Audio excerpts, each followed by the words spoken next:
Welcome! In this video, we'll be diving into a quick and straightforward guide on how to log out of your Telegram account on your Android device. Whether you're switching accounts or simply taking a break from the app, logging out is a simple process that takes just a few moments. So, let's get started with the easy steps you need to follow. First, grab your Android device and open the Telegram app. This is the gateway to managing your account and ensuring your privacy.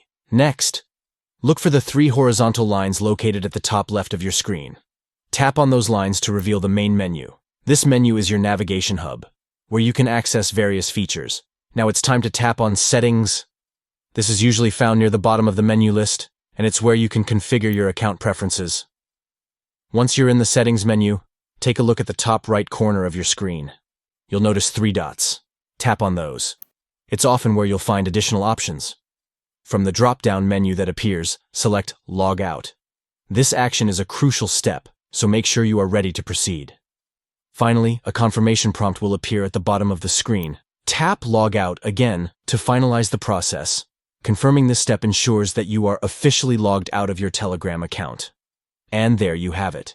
You've successfully logged out of your Telegram account. It's as easy as that. If you found this video helpful, don't forget to like and subscribe for more tech guides.